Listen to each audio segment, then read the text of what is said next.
तो hello guys, कैसे हो लोग? आशा करता हूँ अच्छे होंगे। तो आज हम आपके सामने लेकर आए हैं ये डी फ्रीज की वीडियो। ये डी फ्रीज की वीडियो, इसमें क्या प्रॉब्लम है? कस्टमर का कहना था कि ये चल नहीं रहा है, फ्रिज भी कह रहा था कि मैं नहीं चल रहा हूँ। तो मेरे समझ में नहीं आया, तो हम लेके चले गए अपनी बैग और इस डी फ्रीज के पास। तो आपको मैं इसका वीडियो पहले सारा कुछ सेट पे कैसा दिखा रहा हूँ। दिखाने के बाद फिर हमने बैग से निकाला अपना औजार निकालने के बाद हमने खोला इसका पेंच, फर्स्ट वाला पेंच खोलने के बाद इसकी जो जाली है इसको उठा के हमने दिया बाहर फेंक, मतलब कि वहीं पास में ही रख दिया।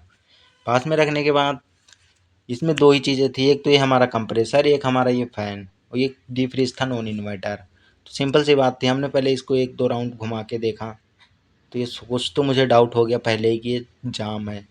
फिर ये रहा कंप्रेसर, जो कि ये भी चलने के बाद बंद हो रहा था, तो इसे हमने वायरिंग वायरिंग को निकाल लिया बाहर।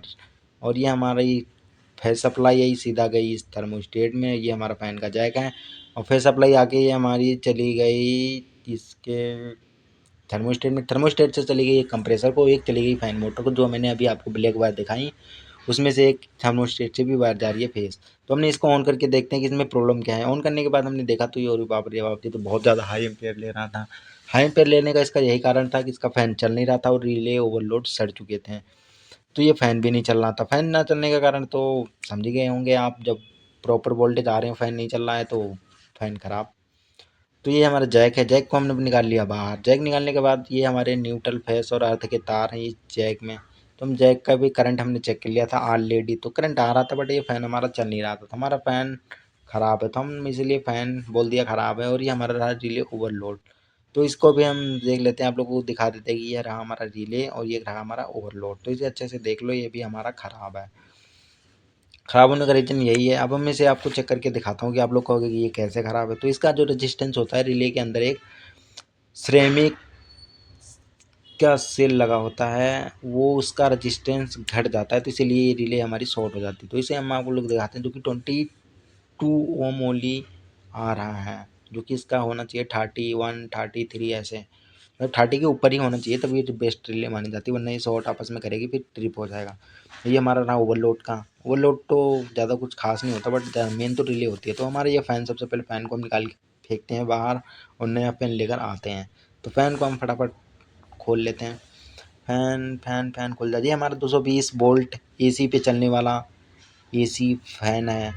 और ये हमारा ओवरलोड रहा, ये हमारी रिले रही, ये हमारा फ़ैन रहा, जो कि आप लोग देख रहे हो। निस्की कोई कंपनी है, मॉडल नंबर 12032H2S है, 220 वोल्टेज है, 50-60 हर्ट्ज और 20 से 22 वाट का है ये फ़ैन हमारा। तो रिले ओवरलोड भी खोल लिया हमने, फ़ैन भी खोल लिया। अब बारी थी लाने की, तो हम चले गए अपनी दुकान से हम लेकर आ गए, जो कि आप लोग फ़ैन देख रहे हो।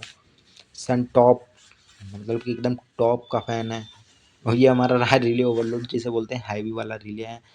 और ओवरलोड भी है, 23D ओवरलोड है, और ये हमारे रिले हैं हैवी वाली। तो हम लेके जा रहे हैं उसी डीप फ्रीज के पास उसमें लगाने के लिए। तो हम लेकर आ गए, आप लोगों को अब इसके अंदर से दिखाता हूँ खोल के ये फ़ैन कैसा है। तो फ़ैन तो बड़ा अच्छा था, बट इसके अंदर जैक नहीं दिया था, हमें ये बड़ी प्रॉब्लम लगी। बट हमने सोचा थोड़ा दिमाग लगाया, उसका जैक काट के इसमें लगा देंगे, तो सिंपल सी बात है।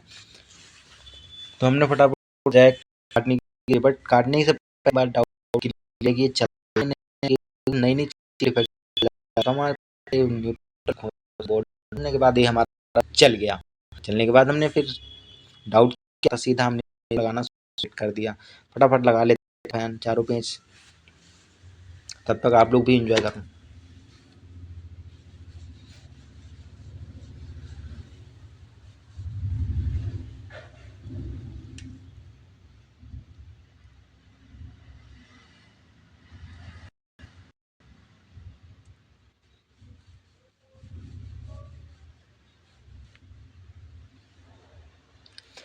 तो इंजॉय मत करो, हमारा फ़ैन लग चुका है, तो हमारी वीडियो पे ध्यान दो।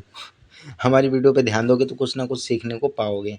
तो रहा हमारा रिले, और ये रही हमारी ओवरलोड में हम डाल देंगे न्यूट्रल, इसमें डाल देंगे फेस, मतलब दोनों रिले ओवरलोड हैं, किसी में किसी कोई भी डाल सकते हो, बट मेन होता है हमारा ओवरलोड पे भी फेस जाना चाहिए, और न्यूट्रल धीने भाई किधर से भी सरका सकते हो।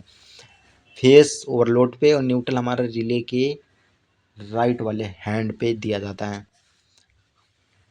तो सिंपल सी बात हमने कर दिया। बस बारी थी जैक लगाने की, तो जैक हमने इसका काट के अब उस पर फिट करना था। तो जैक खिचिंग, जैक हमने काट दिया। जैक काटने के बाद उस पर हम फिट कर देंगे, उसकी वीडियो हम नहीं दिखाएंगे क्योंकि हम अकेले हैं, फ़ोन पकड़ने वाला कोई है नहीं, बट हम काटने तक के दिखा रहे हैं आपको। करने के बाद हमने अब प्लग लगाया, प्लग लगाने के बाद फटाफट काम करने के बाद बोलते हैं कि चल रहा है या नहीं चल रहा है। तो ये 100 में 100% अच्छे से ही वर्क कर रहा है, जो कि आप लोग देख रहे हो।